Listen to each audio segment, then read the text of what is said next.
magandang araw po sa inyo lahat. Ako po si Banat Bay at eto na nga, antindi po. Naku, pinipiyok-piyok pa ako ha. Antindi po ng mga binitawan ni BP Sara Duterte. Talagang nakaka-excite ho dahil this time hindi na po siya talaga nagpipigil sa kanyang mga sasabihin dahil napakaraming issue. Isa na nga po dito yung mga senator judge na pinapa-inhibit sa kanyang impeachment dahil daw paano daw yun? Inano niya, in-endorse niya. Naku, pambira naman, oo. So, ibig po bang sabihin nun, pag in-endorse mo na isang kandidato at nanalong senador, dapat mag-inhibit na. Dapat tanggalin din ang lahat ng in-endorse ni Marcos. Tama, mali? Hindi. Kasi kayo, masyado kayong di ba? Iniisip nyo lang yung mga pro-Duterte. Paano yung anti-Duterte? Yung lahat ng in-endorse, tanggalin lahat. Yung hinusgahan na kagad si BP Sara Duterte kahit wala pang trial tulad ni Ontivirus. Dapat yung palang matagal na nagre-resign niyang walang yan. Walang yaw talaga yan Walang kahihiyan yan sa buhay. Di ba? May mag-inhibit din dapat. So yung papasok na si Erwin Tulfo, yung papasok na iba pang mga Tito Soto, yung papasok na si Lacson, dapat ba mag-inhibit din sila? Kasi in-endorse ni BP, ni Bongbong di ba? Kayo talaga. Napakarami pang issue na sinagot si BP Sara Duterte. Talaga nga namang mayayanig dahil meron pa siyang binuking. Nakaw, pambirang niya buhay may binuking pa po siya. Mamaya, papakita natin yan at malupit din yung mga nangyayari pa. Eto rin, magkaroon din ng press con si Chis Escudero kanina. Nakapa, barado yung media. Nga ang media. Yung mga media atat ma-impeach si BP Sara Duterte, no? Napansin ko lang ito mga putang inang bayarang media na to. Hindi, totoo. Alam mo, hindi ako magpipigil. Pasensya na ho sa mga alam kong ayaw na nagmumura si Banat Bay. Pero ako po, hindi po ako magpipigil dahil kasi talaga naman mga putang ina yung mga media na yan Sagad sa kabayaran Kanina may napakinggan pa ako. Kasi ginagawa ko, mga kababayan, hindi ako nagre-rely sa balita. Hinahanap ko talaga yung mismong main interview. Nakita ko yung main interview ng press ko ni BP Sara Duterte. Pinanood ko po muna lahat yun, buo. Bago ko pinanood yung report ng isang baklang media. Hindi ko na lang sasabihin kung sino man yung hindot na media na yun, Sinabi ba naman niya, idinikit niya yung sagot ni BP Sara Duterte doon sa pag-share ng AI ni Bato. Di ba? May sinabi si Bato, may meron siyang shinare na AI. Tapos, sinagot ni Bato, sinasabi niyang eto, ang importante naman dito ay yung sinabi nung AI, hindi yung AI mismo. So, ganun din daw si BP Sara Duterte na yung AI ay wala namang problema as long as hindi pinagkakitaan. Sabay idinikit yung bilyonaryo report about do sa AI. Magkaibang AI yun doon sa bilyonaryo report, papakita ko sa inyo mamaya, ibang AI ang ginamit doon. Ano ibig sabihin? Yung doon sa shiner ni Bato, AI generated video. Doon sa shiner yung ginagawa nung bilyonaryo report na anak ng isang bilyonaryo na merong PR firm na anti-Duterte ay AI generated comments. Okay? Magkaiba po yun. As a matter of fact, pareho namang legit yung sinasabi. Ibig sabihin, ano ko sinasabi kong legit? Ibig sabihin, may punto yon. Kaya lang, dito, pinagkaiba, ito, pinagkakakitaan para siraan ng mga Duterte. Ibig sabihin, merong nagbabayad. Dito kay Bato, wala naman nung nagbayad kay Bato. Bato, i-share mo yan, babayaran kita. Walang ganun. Pero ang parang pinapalabas nung baklang media na yun, kung sino man yung animal na yan, di ko na lang papangalanan. Pag nakikita at naririnig ko yung boses niyan, gusto kong basagin yun sa television ko At saka yung computer ko sabi ba naman niya, parang ang dating, pinapaboran niya yung AI ni Bato, pero hindi niya pinapaboran yung AI nitong anak ng bilyonaryo. Which is different fruit, ika nga. Hindi mo pwedeng sabihin na, yung mangga na yan, matamis yan. Pero itong pineapple na ito, maasim. Naturalmente, talaga naman magkaiba po yun, di ba? Hindi mo pwedeng, talaga naman maasim Kaya nga, pineapple. Hindi mo pwedeng sabihin na ano yan. Magkaiba po yun. Although it looks similar kasi pareho silang prutas, parehong AI, magkaibang application. Kaya sinasabi ni VP Sara Duterte na okay yung AI kay Bato kasi hindi naman binabayaran si Bato o hindi naman binabayaran yun. Ito kasi, binabayaran to destroy a person. Yun ang sinasabi. Eh syempre, yung media na yun, galit sa mga Duterte yun, kahit taga sa kanila yun eh. Hindi ko na lang papangalanan yung hindot na yun, ha? O, eto, panoorin mo natin yung presko ni VP Sara Duterte. Tsaka, eto, dito, natutuwa talaga ako. Every time nagsasalita siya, pumapalakpak yung tinga ko. Ay, yung tinga ko, gumaganong-ganon yung tinga. Chik-chik-chik, gumagano yan. O, ha, panoorin natin, ha? O. Pinag-propose ng mas mataas na budget. Bakit po virtually retained na lang? Dahil inaasahan ko naman na hindi ibibigay yung budget ng Office of the Vice President dahil nga hindi naman kami kaalyado ng administrasyon at nakita na natin yon noong nakaraang taon na syempre kung hindi ka sumusunod, hindi ka kaalyado ay hindi ka mabibigyan ng pondo para sa mga proyekto ng opisina mo. Kaya nagdesisyon ako na kung ano yung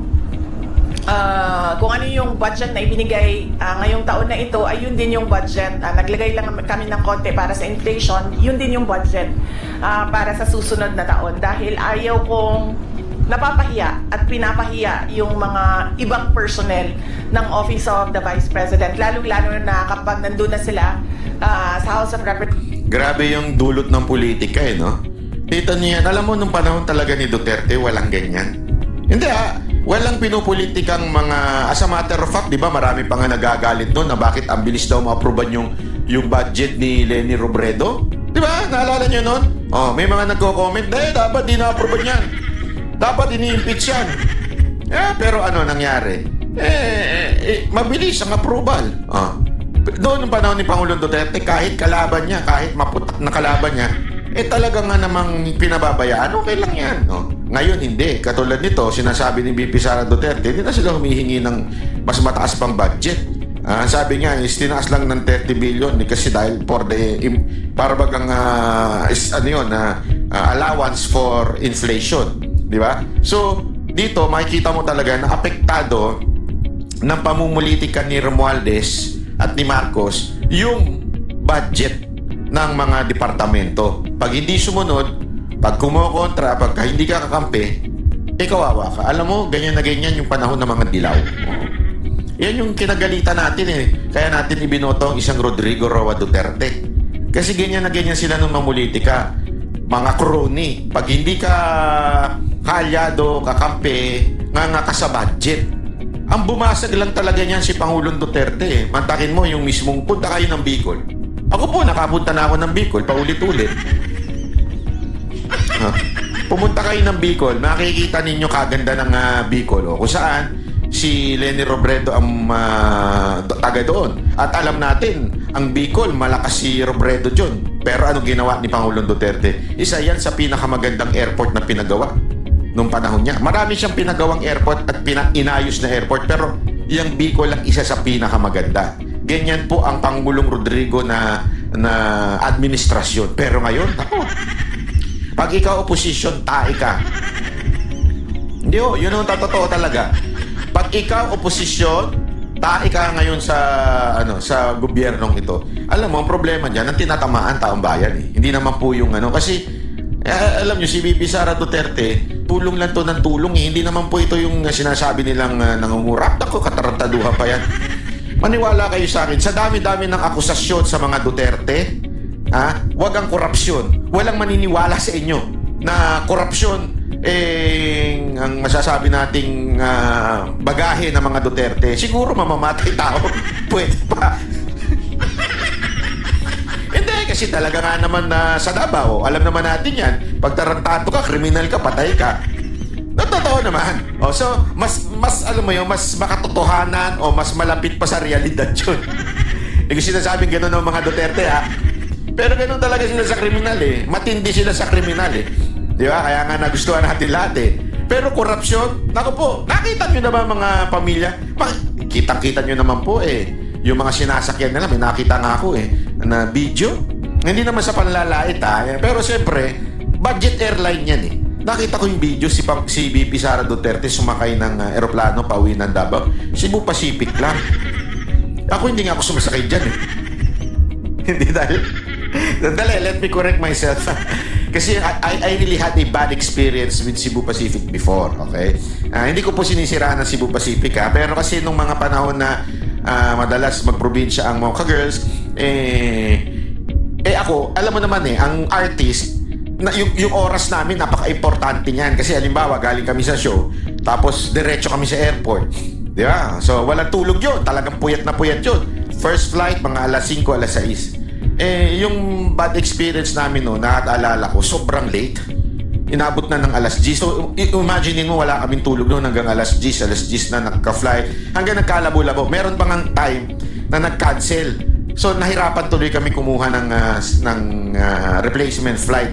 So, to be sure, doon na lang ako sa medyo stable, which is yung ating sariling airline o yung flagship airline, which is yung PAL.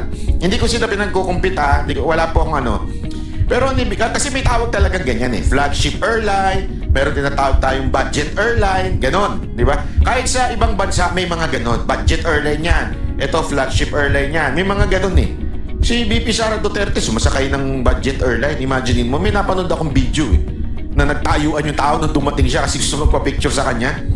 Kung yan ay isang korap, baka may sariling jet yan. Hindi di ba? Ako tanongin ko kayo. Ito wala ko sinasabing kurap ito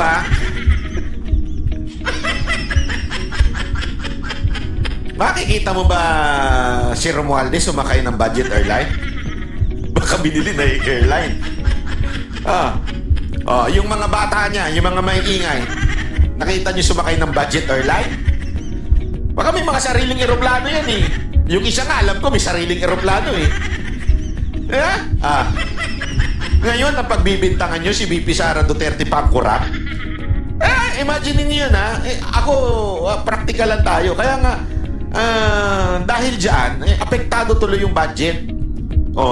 Yung serbisyo sa mamamayang Pilipino na sana magagawa ng Vice President, Office of the Vice President, hindi magawa dahil sa pamumulitika. Iniisip kagad, naku, ayaw kong magkaroon ng maraming gagawin ito. Siguradong talo na nga tayo sa 2020. Baka ibaon pa tayo sa lupa nito. Ay, sus. Or sa Senate na nakaharap yung ating mga miyembro ng Kongreso. Last follow-up on this topic lang. Ma'am, nakaharap pa rin po ba kayo sa budget panel given na hindi naman po kayo nanghihingi ng additional funds for next year? Ang Office of the Vice President? Oo. Ako hindi pa kasi hindi naman namin alam kung kailan yung schedule. Wala pang ibinigay na schedule para sa Office of the Vice President sa mga hearings, So mahirap sumagot kapag hindi natin nakikita kung may conflict yung schedule. But definitely haharap yung Office of the Vice President sa pagsumite ng budget namin at yun. Next question, Arjun Relator, GMA News. Fine Buntag, VP. Ma'am, with a slim margin, ma'am, with the proposed ninyo na 2026 budget with 2025, meaning po ba na retained lahat yung mga programs and project na ipapatupad next year? At ano po yung nangyari dun sa mga partners natin, dun sa mga slash or reduced programs with 2025, ma'am? Oo, yung mga partners natin sa MAB at sa Pansarap ay nabigyan na sila ng abiso na wala na budget yung medical and burial assistance at wala na rin yung budget ng Pansarap. So, i-discontinue na namin yung project at yung partnership sa kanila. Follow up. So, expected, ma'am, na for next year, the same projects pa rin ipapatupad ng OVP. Wala nang magdadagdag po. Yes, oo. Wala kaming madagdag na projects for 2026. Tutuloy pa rin lahat nung nakita nyo, maliban lang sa Pansarap tsaka sa medical and burial assistance. Thank you, ma'am. Any other questions on this matter? Good morning po, Ma'am VP. Ang question ko po ay may kinalaman po sa case po ni former President Duterte. Any other questions with the institutional topic? Not? So, let's move with the next topic. Kat, you have the next topic? Yeah. Ma'am, you earlier mentioned in an interview na you are Ma'am, para iterate na lang yung comment niyo regarding the call for some senator judges to inhibit, specifically those daw po na who you endorsed in the 2025 midterm elections. Okay. Hindi kasi tayo pwede magpa-inhibit ng mga tao, ng mga senators. Hindi kasi tayo pwede magpa-inhibit ng mga senator judges based on bias. Dahil ang posisyon lang naman ng isang tao is you are for or against.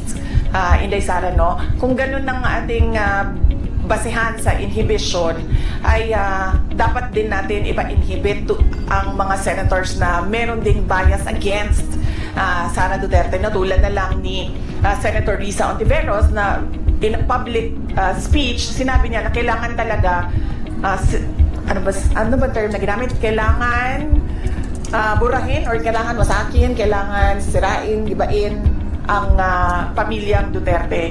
So kung ganon, na magpa-inhibit tayo based on bias, ay madaming senators ang ipapa-inhibit for or against Sara Duterte. Kaya sinasabi ko, ibigay na natin yung benefit of a doubt dyan sa ating mga senator judges na gagawin nila ang trabaho nila ng patas according to sa sinumpaan nila as senator judges. Follow-up question, the Makati Business Club and other business groups are urging the Senate to continue your impeachment trial, to convene your impeachment trial. Sabi nila, it will show accountability, it will boost investor confidence. Your response to that call of the... Alam mo yan yung sinasabi natin di ba mga kababayan, na masyadong sablay yung ipa-inhibit. Ang daming nagsasabi niyan. Actually, yung mga yung mga komunistang NPA, yung mga nagsasabi niyan ng mga party list, na dapat mag-inhibit ang mga senator judge. Una-una sa lahat, hindi ho pwede yun mag-inhibit ang senator judge. Only the judge can say that. Okay? You can say your argument. He would listen to you. They would listen to you. Pero hindi ibig sabihin matik po yun. There is no such thing as sanction from a higher court, because the higher court is the Senate itself. Bakit po? Again, balik po tayo dun sa sole authority pagdating po sa impeachment. It's the Senate. And the presiding officer cannot say that. Why? The term is presiding. Hindi po siya ang hari ng Senate. Pagkadating po sa court, Senate court, as a court, o as an impeachment court, ang papel po ng Senate President, it's presiding senator judge. It doesn't mean he is higher than the other senators. Kaya nga lagi pinagbobotohan Kaya nga pinapayagan niya mag-motion ng lahat. Tapos pagbobotohan, it's always the majority. Etong mga tatatanga-tangang NPA na mga komunistang kongresista, wala hong alam sa batas yan. Paano, di ba? Sa eskwelahan na kanilang itinatayo sa probinsya, puro NPA ang nagtuturo. Kaya walang alam yan sa batas. Ang alam lang niyan, magpakalat ng terorismo sa Pilipinas. Kaya yung mga nagmamagaling na kailangan mag-inhibit, wala akong alam sa batas yan. Tuloy ito.